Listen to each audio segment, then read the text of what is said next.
Powers and functions of the governor. देखो पहले भी हमने इसको रीड किया।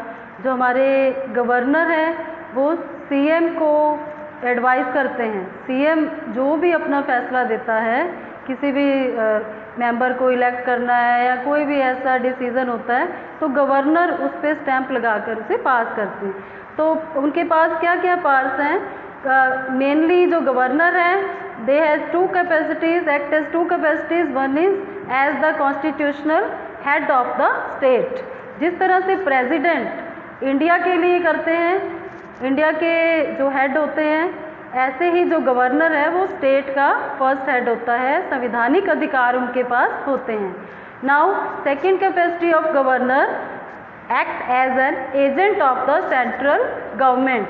वो क्या करते हैं? सेंट्रल गवर्नमेंट और स्टेट गवर्नमेंट के बीच में एक एजेंट का, एक सेतु का काम करते हैं। कोई भी डिसीजन जो सेंट्रल गवर्नमेंट तक पहुंचानी होती है बातें, वो सारी गवर्नर के थ्रू ही पास होकर जाती हैं। Now executive powers and functions of the governor. सबसे पहले गवर्नर का काम क्या होता है? As we already discuss about, to appoint the chief minister. Chief minister को अपॉइंट करते हैं कौन? Governor of the state. और चीफ मिनिस्टर अपॉइंट कैसे होते हैं? किसी भी पार्टी की मेजॉरिटी जिसके मेंबर ज़्यादा होते हैं, उस मेंबर के जो हेड होते हैं, कोई भी लीडर होता है उस पार्टी का, उसको चीफ मिनिस्टर जो है गवर्नर अपॉइंट करते हैं। और गवर्नर उसको अपॉइंट करने के लिए ओथ दिलवाते हैं और सीक्रेसी दिलवाया जाता है। सीक्रेट जो कंट्री के, स्टेट के हैं, उसकी शपथ ग्रहण करवाई जाती है by the governor to the chief minister. और सम केसेस में ऐसा भी होता है जब किसी भी पार्टी को मेजॉरिटी नहीं मिलती है, बहुमत नहीं मिलता है, तो उस केस में क्या होता है, जो एलियांस होती हैं या अदर पार्टीज़ होती हैं, वो अपना अपना बहुमत पेश करने के लिए, मेजॉरिटी बनाने के लिए गवर्नर को अपील करते हैं। और governor has power to give them, कि वो उन्हें सिलेक्ट करने के लिए मौका दे या नहीं दे, अदरवाइज़ दोबारा इलेक्शन करवाने पड़ते हैं। तो ज़्यादातर केसेस में गवर्नर जो हैं अदर एलियांस पार्टीज़ को चांस देते हैं बहुमत साबित करने के लिए, मेजॉरिटी बनाने के लिए, सो दैट गवर्नमेंट जो है ठीक तरह से अपना वर्क कर सके। तो उनको टाइम भी दिया जाता है मेजॉरिटी जो है साबित करने के लिए, 1 वीक और 10 डेज, इतना ही टाइम दिया जाता है through the governor. Now to appoint the council of ministers. जो जिस तरह से राज्यसभा या हमारी जो लोकसभा है उनके मेंबर सिलेक्ट किए जाते हैं, उसी तरह से जो हमारी स्टेट की हमने बात की थी ना, कुछ स्टेट में काउंसिल ऑफ मिनिस्टर्स भी होती है लेजिस्लेटिव असेंबली के साथ साथ, तो वहाँ के मिनिस्टर्स की अपॉइंटमेंट कौन करते हैं? गवर्नर करते हैं। ठीक है। और to appoint the high official, speaker, deputy speaker, और ये जो हमारे एडवोकेट जनरल हैं, चेयरमैन और मेंबर ऑफ SPSC, जो हमारा स्टेट पब्लिक सर्विस कमीशन के जितने भी हेड हैं, चेयरमैन हैं, या जितने भी उनके मेन मेंबर्स हैं, या फिर स्टेट हाई कोर्ट के जो जजेस हैं, उनकी जो सिलेक्शन है वो गवर्नर के पास पावर होती है, वही कर सकते हैं। और मेन पॉइंट, जो जजेस की सिलेक्शन होती है हाई कोर्ट के, स्टेट हाई कोर्ट के, गवर्नर वो प्रेसिडेंट की सलाह के साथ ही करते हैं। तो लास्ट हमने पढ़ी थी executive powers and function of the governor, और अभी हम पढ़ेंगे legislative powers and function of the governor of the state. अब जिस तरह से हमने पहले डिस्कस किया, गवर्नर जो है एक तरह से प्रेसिडेंट की ही फॉर्म में वर्क करते हैं स्टेट के लिए। प्रेसिडेंट हमारे सेंटर के लिए करते हैं, तो ये स्टेट का फर्स्ट सिविल पर्सन होते हैं गवर्नर। तो वो उनकी और क्या क्या पावर्स हैं, लेजिस्लेटिव पावर्स हैं। Session of the state legislature, सबसे फर्स्ट उनकी जो मेन है, सेशन को असेंबल करते हैं। स्टेट लेजिस्लेचर के जितने भी सेशंस होते हैं उनको वो रिकॉग्नाइज करते हैं, सेशन को होल्ड करते हैं, और वो सब गवर्नर के हाथ में होता है। लेकिन गवर्नर को 6 मंथ से ज़्यादा जो है 2 सेशन को नहीं देना पड़ता, मतलब टाइम पीरियड होता है गवर्नर के लिए भी, बाउंडेशन होती हैं 2 सेशंस के बीच 6 महीने से ज़्यादा का टाइम जो है नहीं होना चाहिए। सेकंड जो उनका पावर है to nominate MLA MLC member of legislative assembly और मेंबर्स ऑफ लेजिस्लेटिव काउंसिल। जैसे हमने पहले भी रीड आउट किया, चीफ मिनिस्टर को सिलेक्ट किया जाता है, MLAs और MLCs को नॉमिनेट किया जाता है।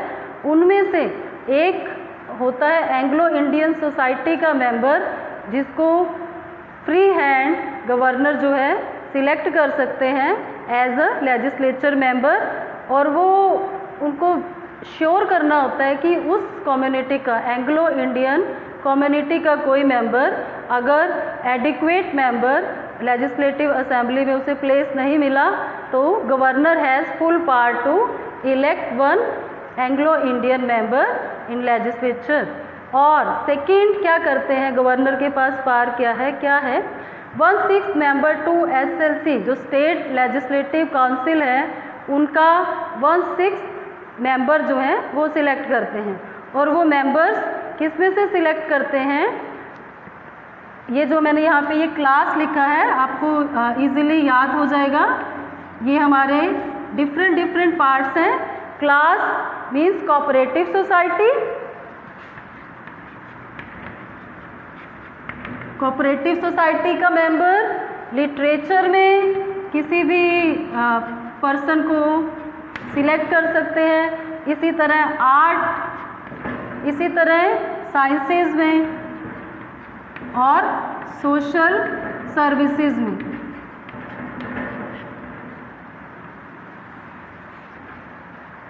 मतलब जो हमारे SLC जो स्टेट लेजिस्लेटिव काउंसिल के 1/6 ऑफ मेंबर्स हैं, they are nominate by governor from these persons, cooperative society, literature, art, science और सोशल सर्विसेज में जो बेटर प्लेस करते हैं, बेटर वर्क करते हैं, वो अपनी मर्जी से गवर्नर जो हैं किसी भी मेंबर को लेजिस्लेटिव काउंसिल का नॉमिनेशन दे सकते हैं।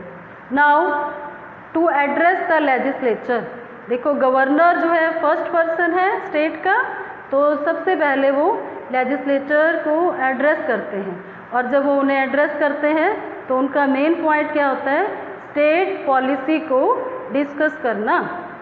Now to give assent to the bills, सबसे ज़रूरी क्या होता है, बिल पास करना। जो हमारे स्टेट के जितने भी लेजिस्लेटिव काउंसिल के मेंबर हैं या असेंबली के मेंबर हैं या जो हमारे चीफ मिनिस्टर हैं, वो सब क्या करते हैं, एक लेजिस्लेटिव असेंबली में बिल बनाते हैं, प्रिपेयर करते हैं, और फिर जो चीफ मिनिस्टर हैं वो बिल देते हैं गवर्नर को। गवर्नर उससे असेंट करने की पावर रखते हैं। अगर गवर्नर उस बिल को पास नहीं करना चाहते तो वो उसको रिजेंबल कर सकते हैं, रिजॉल्व कर सकते हैं, मतलब उनके पास फुल पावर है, वो उसको पास भी करवा सकते हैं और उसको भंग भी करवा सकते हैं, और लेजिस्लेचर को दोबारा दिया जा सकता है टू रिकमेंडेशन।